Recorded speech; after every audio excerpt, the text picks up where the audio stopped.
जानकी चले हिरण की ओर। भगवान श्री राम उस हिरण को मारने के लिए चले गए और जानकी को, सीता जी को लक्ष्मण जी के पास में छोड़ गए। भगवान श्री राम जब उस मारीच के पीछे पड़ जाते हैं, वो मायावी हिरण कभी आंखों से उजल हो जाता है, कभी दिखाई देने लगता है। भगवान श्री राम ने एक बाण मारा है जो मारीच के जाके लगा और उस बाण के द्वारा वो मारीच अपनी जिंदगी की आखिरी सांसें भरने लगा है। लेकिन मरते दम भी उस मारीच ने रावण की मित्रता को निभाया। दोस्तों, कि मरते दम भी उस पापी ने,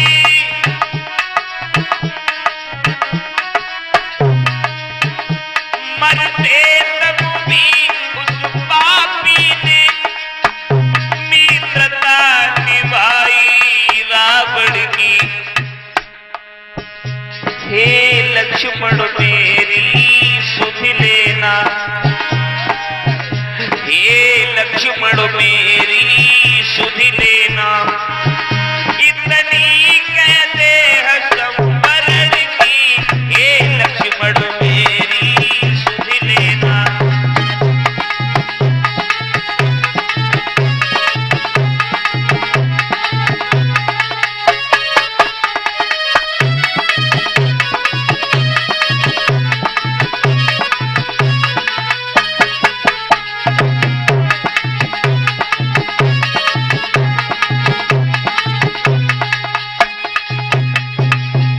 मरते समय भी उस मारीच ने रावण की मित्रता निभाई, आवाज लगाई, भैया लक्ष्मण हमारी रक्षा करो, भैया लक्ष्मण हमारी रक्षा करो। और जैसे ये आवाज पंचवटी पर गूंज गई, सीता के कान में जब ये आवाज गई है तो लक्ष्मण को पास बुलाया और एक बात कही है, देखो देवर, कि देवर देवर जाओ जल्दी और रघुराई तुम्हें टेरते हैं।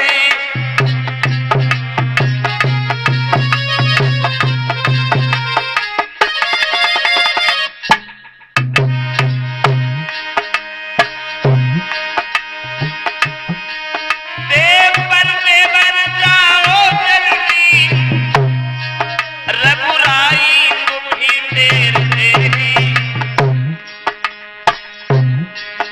भैया के थके हुए बाजू भैया की बाट हेरते हैं।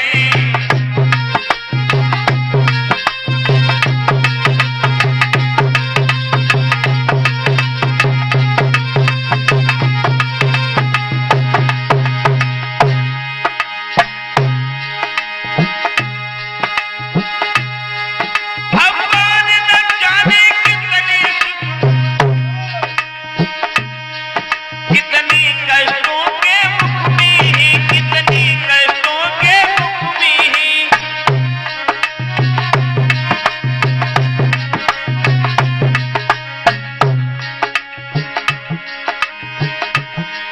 लक्ष्मणी सुनी संदेह नहीं, प्राणे से इस समय दुख में ही।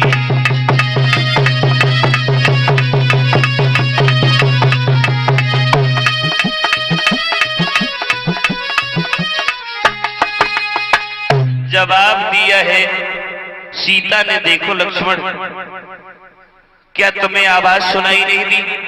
हमें ऐसा मालूम पड़ता है अभी हमारे पति जो है वो दुख में है, परेशानी में है, इसलिए एक भाई का फर्ज बनता है भाई की रक्षा करे। जवाब दिया है सीता जी ने,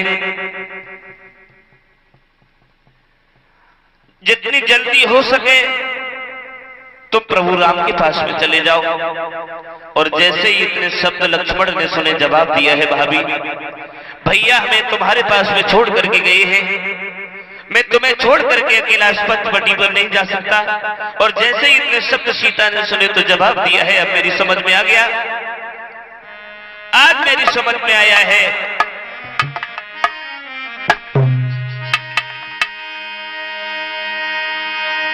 कि बोली अब मैंने समझ ली।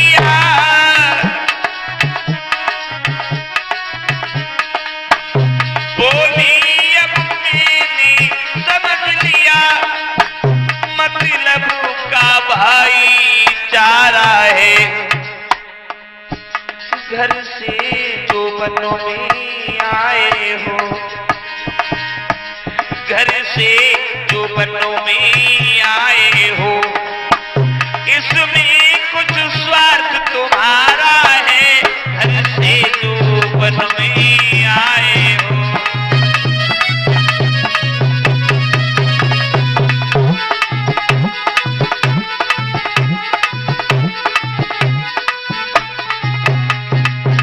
आज हमारी समझ में आया है कि हमारे साथ इस वन में आने का कारण क्या है।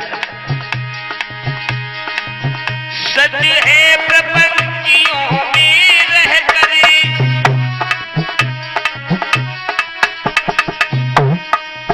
सच है प्रपंचियों में रह करे, सुख पाता नहीं कहीं कोई,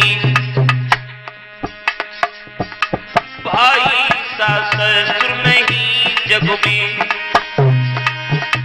भाई सा मित्र नहीं जग में, भाई सा शत्रु नहीं कोई, भाई सा मित्र नहीं जग में।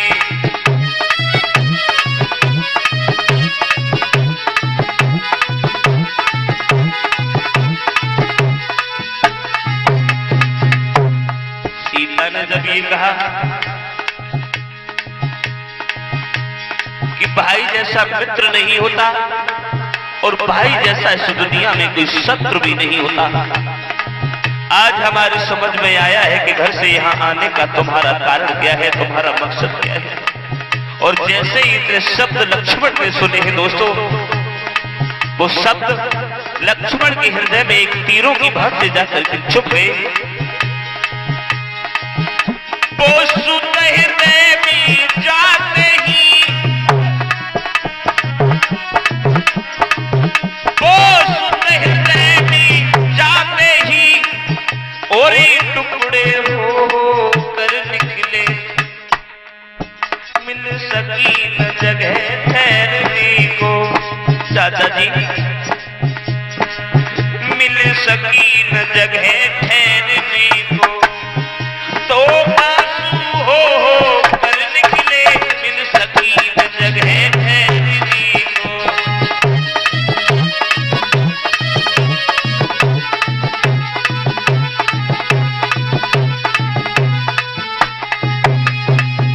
दोस्तों, लक्ष्मण ने जब इतने शब्द सुने हैं, जवाब दिया है, देखो मां, भैया राम को मैंने हमेशा अपने भाई नहीं बल्कि पिता की दृष्टि से देखा है, और मैंने तुम्हें हमेशा मां की दृष्टि से देखा है। लेकिन ये सब जो तुमने अपने मुंह से कहे, ये आपको शोभा नहीं देते। मैं तो आपको अपनी मां समझता हूं, भैया राम को अपना पिता समझता हूं। और जैसे ही इतने शब्द लक्ष्मण ने कहे साथियों, तो सीता ने जवाब दिया है, अगर हमें मां समझते हो तो एक काम करो,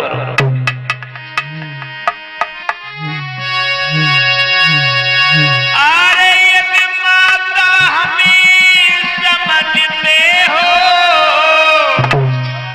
तो आज्ञा मानो माता की, आज्ञा में तुमको देती हूँ, जाओ सुधि लेने माता की।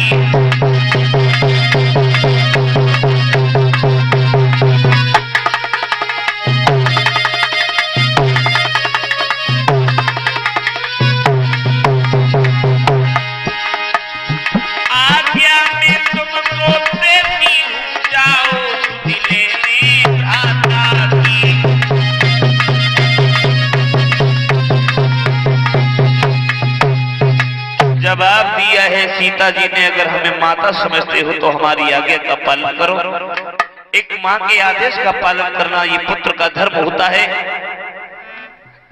जब इतने शब्द कहे, लक्ष्मण जी बेबस हो गए, मजबूर हो गए।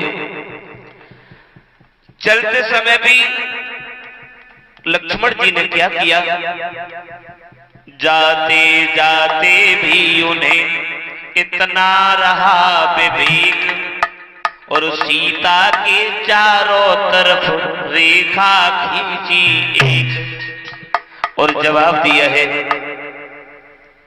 देखो मां, मैं जा रहा हूं, लेकिन जो ये रेखा हमने खींच रखी है, इस रेखा से बाहर कदम मत रखना, तो तुम्हारा कोई कुछ नहीं बिगाड़ सकता। इतने शब्द कहने के बाद लक्ष्मण वहां से चले गए, और जब लक्ष्मण वहां से चले गए, सीता पंचवटी पर अकेली रह गई।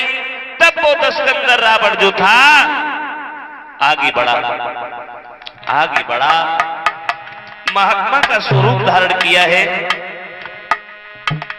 गुनगुनाता हुआ आगे जा रहा है।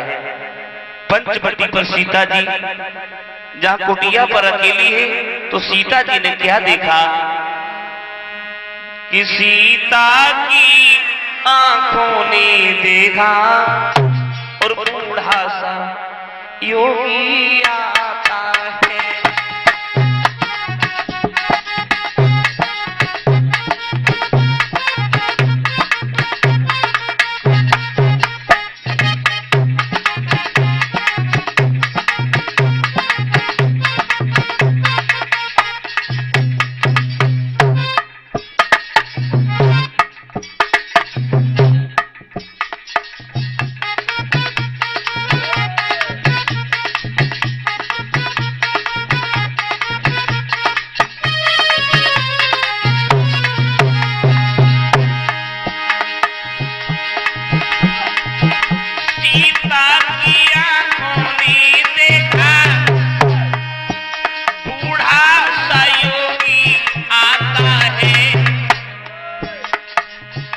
आवाज उसी योगी की है, वह योगी ही कुछ गाता है।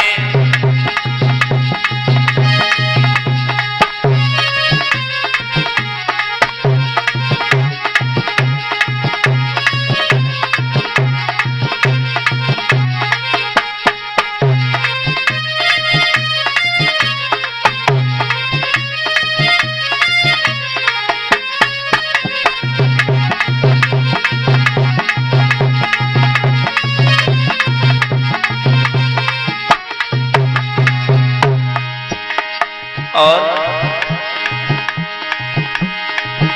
एक तारा भी है हाथों में, बल्कि उसे बजाता आता है। मीठी मीठी लहरों से ये सदा लगाता आता है।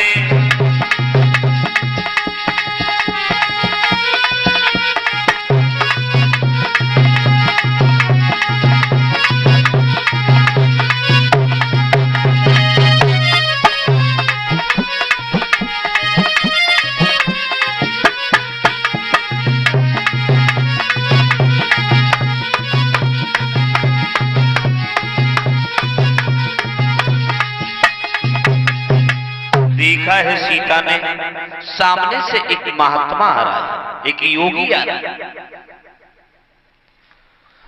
धीरे धीरे महात्मा के स्वरूप में बढ़ता हुआ वो रावण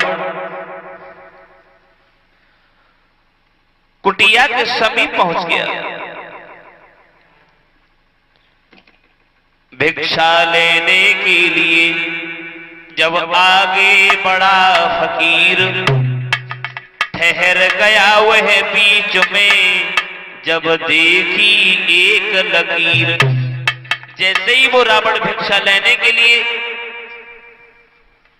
आगे बढ़ा है, क्या देखा, एक सामने रेखा दिखाई दी। जैसे ही थोड़ा पैर और आगे बढ़ाना चाहा, तो क्या हुआ कि इतने में ही मालूम हुआ और वह रेखा रंग बदलती है।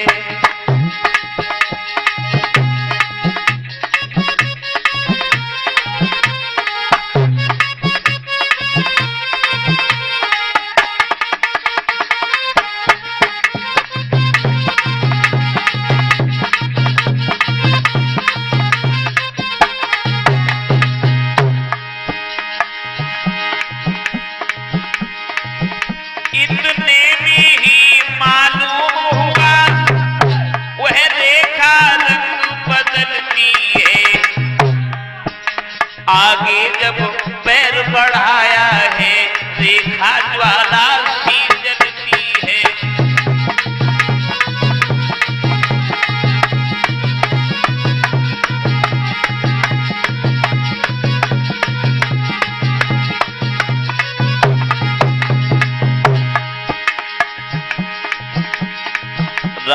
देखा वो रेखा एक ज्वाला की भांति जल रही है।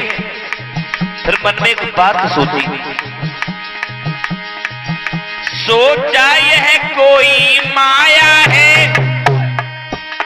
या तेज किसी योगी का है। ज्वाला सी लपटे निकल रही, ये ताप किसी योगी का है।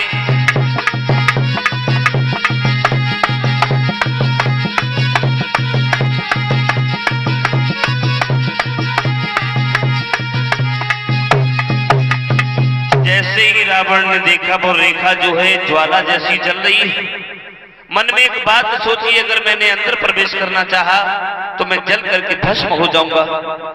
इसलिए एक बात कही, देखो तुम अगर हमें भिक्षा देना चाहती हो तो इस रेखा से बाहर निकल आओ। सीता जी ने जब ये सुना कि रेखा से बाहर निकले आओ, जवाब दिया, क्यों निकले आओ? अरे ये रेखा तो हमारे देवर जी की आने है और इस रेखा से बाहर निकल करके मैं तुम्हें भिक्षा नहीं दे सकती। अगर भिक्षा लेनी है तो अंदर आकर के भिक्षा ले लीजिए।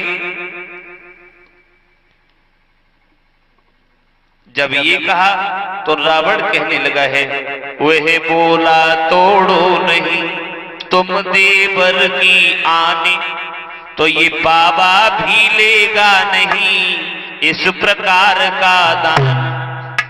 अगर तुम अपने देवर की आन नहीं तोड़ सकती हो तो हम ये दान बंधा हुआ, ये बंधी हुई भिक्षा हम नहीं देंगे। इसलिए इस रेखा से बाहर निकल करके हमें भिक्षा डाल जाओ। सीता जी ने मन में एक बात सोची, अगर ये रावण को ये कहीं महात्मा विवश होकर के निराश होकर के हमारी कुटिया से चला गया तो हमारा धर्म चला जाएगा। इसलिए चलो इस रेखा से बाहर निकल करके ही भिक्षा दे दे।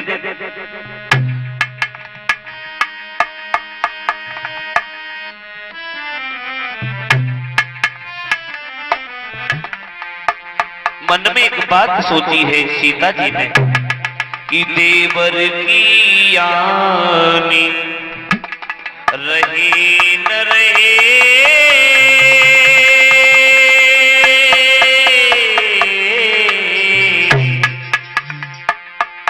कि देवर की आनी रहे न रहे, और रखूंगी धर्म गृहस्थी का।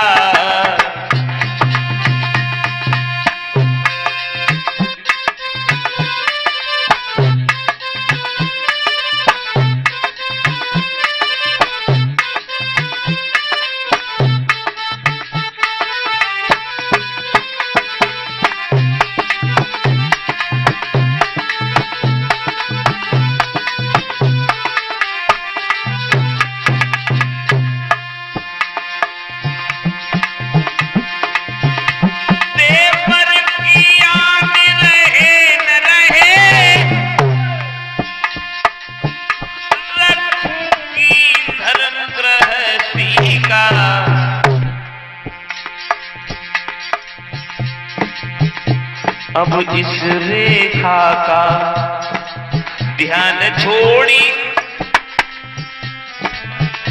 अब इस रेखा का ध्यान छोड़ी, करती हूँ कर्म गृहस्थी का।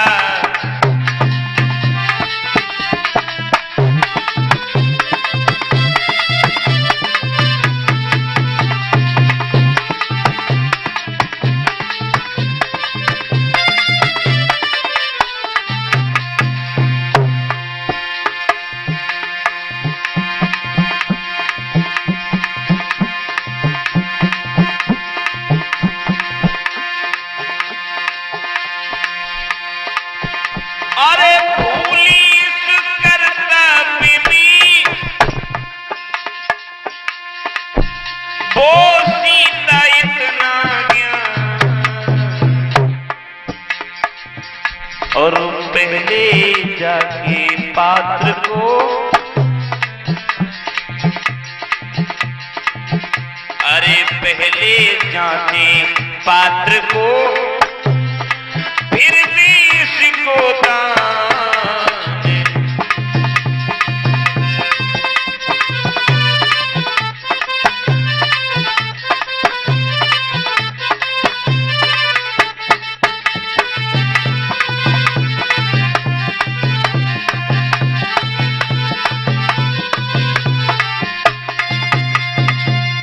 सीता जी ने मन में एक बात सोची, देवर की आन रहे, लेकिन मैं गृहस्थी का कर्म करूंगी, गृहस्थी का धर्म रखूंगी। उसी समय एक पात्र में कंद मूल फल रखने के बाद में वो सीता जी जब उस रेखा से बाहर निकली हैं और जैसे ही सीता जी उस रेखा से बाहर आई दोस्तों, वो महात्मा नहीं रहा, हुआ ये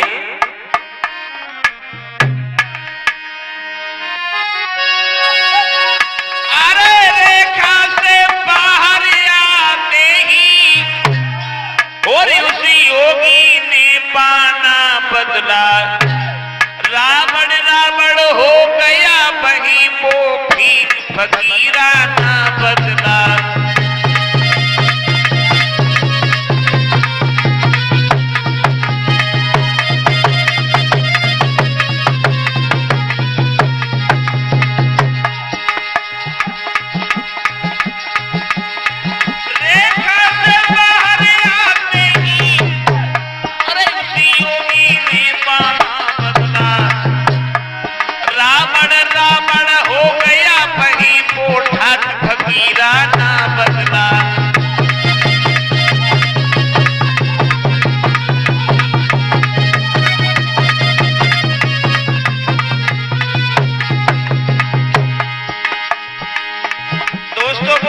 महात्मा नहीं रहा, रावण बन गया और जवाब दिया है सीधे,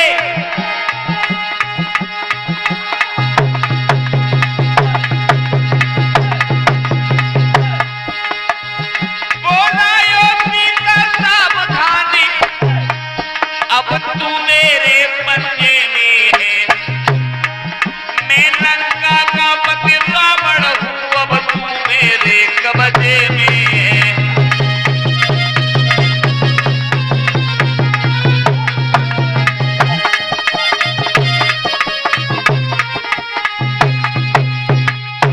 वो महात्मा नहीं रहा,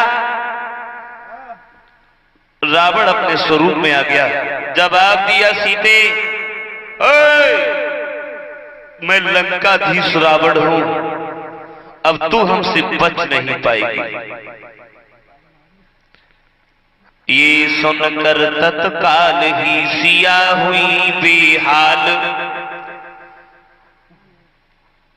यह सुनकर तत्काल ही सिया हुई बेहाल, लेकिन संभली उसी क्षण बोली होकर लाल। जवाब दिया है, और कमीने, अरे तूने हमें क्या समझ लिया? एक अकेली अबला को देख करके उसके ऊपर वीरता का परिचय दे रहा है, उसके ऊपर जोर जता रहा है। अरे थोड़ी देर तो रुक जा कि ओ दुष्ट खड़ा रे खबरदार, स्वामी अब आने वाले हैं, जो धनुष तोड़ कर लाए हैं, जो धनुष तोड़ कर लाए हैं, वही अरे मेरे रखवाले हैं।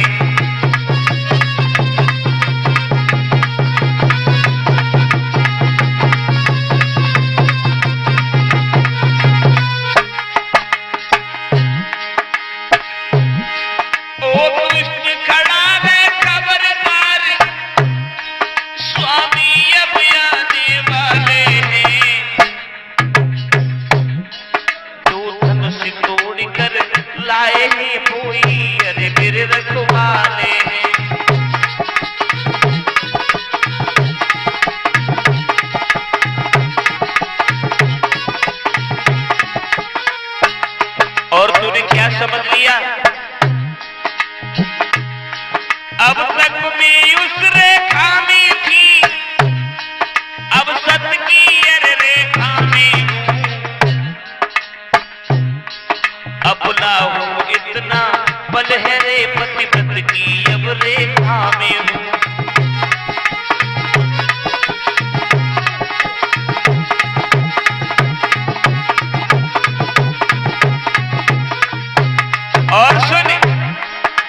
क्या संसारी अगर आए तो भी पर तौल नहीं सकता। सतपंथी के सत के आगे ब्रह्मा भी भूल नहीं सकता।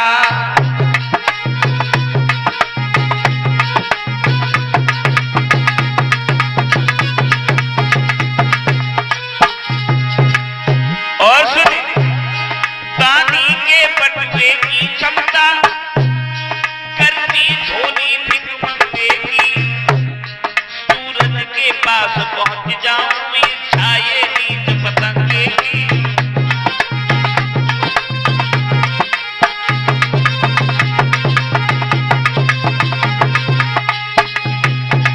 जवाब दिया है सीता जी ने, तूने क्या समझ लिया?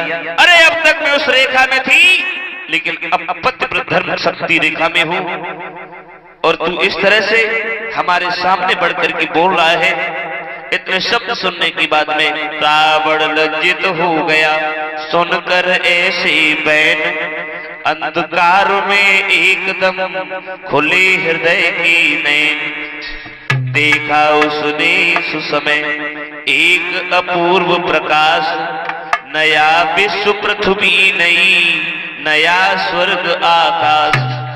क्या देखा है रावण ने? सब कुछ नया ही नया दिखाई दे रहा है। और दोस्तों,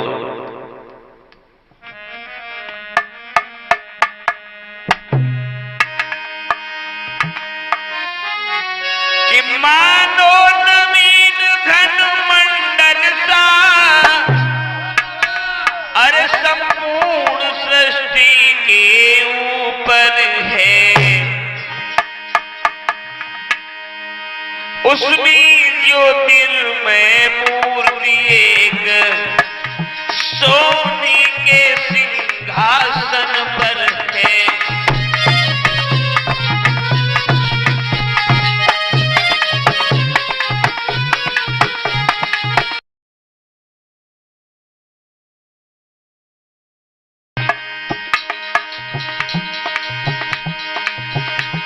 मानो नवीन घन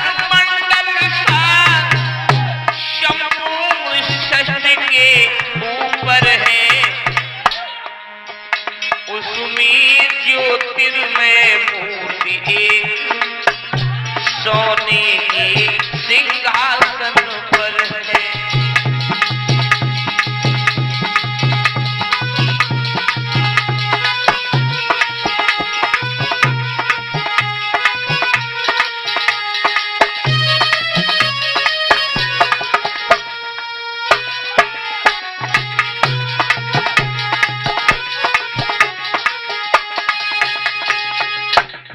क्या देखा है रावण ने? चारों तरफ एक मूर्ति सी नजर में आने लगी। सोचने लगा है वो रावण कि हे रोम रोम में तारागढ़, अरे चंद्रमा सूर्य भ्रकुटी में है।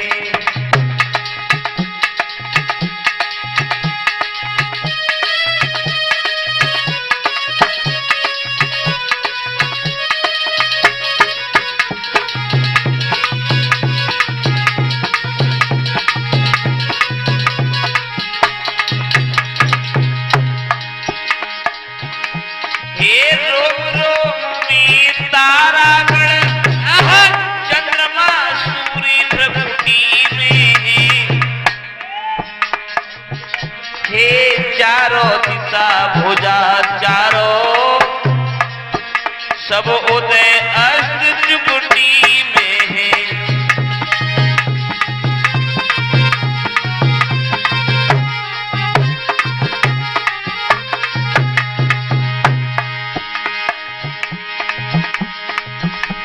सोच रहा है वो रावण, अब क्या करे? अब जिधर देखता है रावण, वह मूर्ति उधर हो जाती है। मानो रावण के कानों में, मानो रावण के कानों में वह मूर्ति ही कुछ कहती है।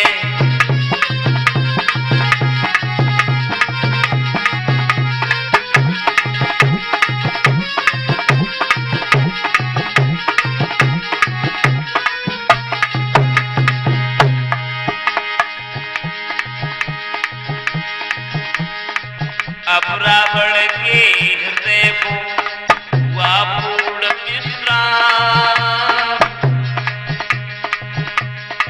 मन ही मन में सीता जी को उसने किया प्रणाम।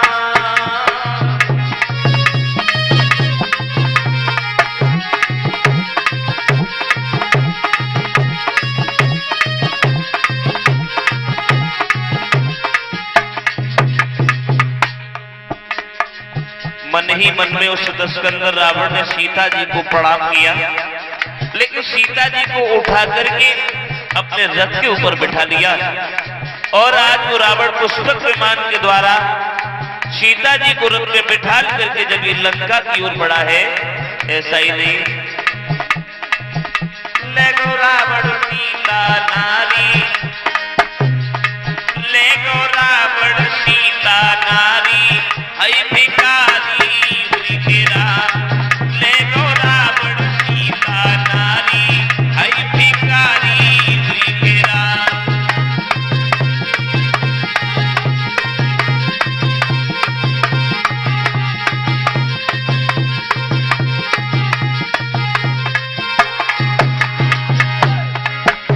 भिखारी हुई गिरा, हई भिखारी हुई गिरा,